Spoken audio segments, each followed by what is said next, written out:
Hey guys, Eric Rodabois, EPGD Attorneys at Law. So I just did a 1 minute with Eric where I kind of explained what joint and several liability is on a personal guarantee. But there's a much bigger story here. Okay, so here's the bigger story. So this guy, we'll call him Bob, he has an existing company. And Bob is always doing business with Jane. Okay, we make up her name too. So Jane is doing business with Bob. Now it turns out that Bob is Mr. Businessman and Jane is actually a medical practitioner. And so Bob is like, hey, listen, Jane, we're already doing certain medical services under this other license on my company. Why don't you and I start a new company together, and then we'll offer the different type of medical services you offer under the other company, and it'll be great. In fact, we'll use my office space. We'll just wrap our new business up inside of it. But, listen, it's going to be so much easier if we just keep everything in my name. That way we won't have to go through and get different licenses and this, that, and the other. So when the dust settles, here's what we have. He still has his company, the one that was pre-existing doing business. That company is now a 50% owner of a subsidiary company, which is 50% owned by Jane, right? So Jane owns 50%, Bob's company owns 50%. And so what they were doing is basically they did set up a bank account for new company, but any insurance payments and government benefits payments, Medicare and Medicaid, were flowing up to the main company, the old company, because remember, that was already set up, and Bob explained that it would be so much easier and we wouldn't have to get new licenses. Well, on top of that, she's like, well, can I see the money? And he's like, well, no, because then I would have to give you access to my bank account in old company. And she's like, yeah, but a lot of the revenues coming through old company are now attributed to new company, but because of the way you told me to structure it, they're all going there. Now, can you guys see where this is going, right? This is a recipe for disaster.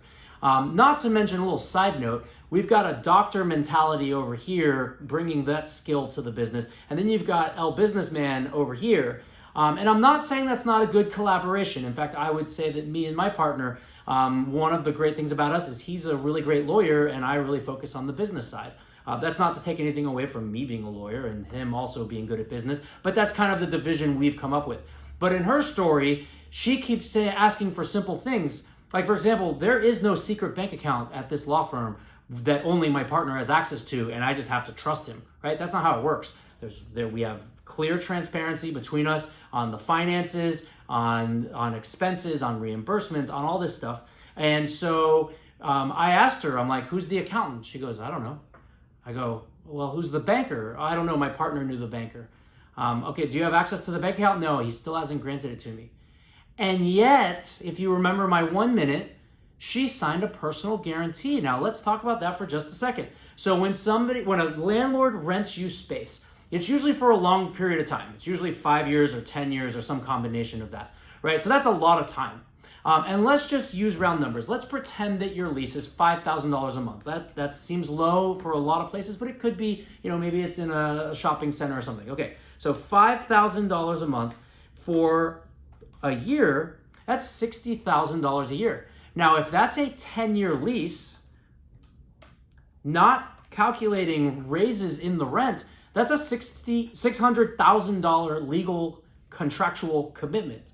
And so if on month one, you guys default, there are certain leases where it says that the entire 10 years of rent payments are now all due at the same time. And so they're not suing you for the $5,000 in month one that you missed the payment date, right? And remind you, they probably also have 2 months security deposit, whatever it is. But the point is, the landlord, under certain circumstances, and especially when it's a 70-page lease totally drafted by professional lawyers, they're suing you for $600,000. Now let's talk about that. Who are they suing?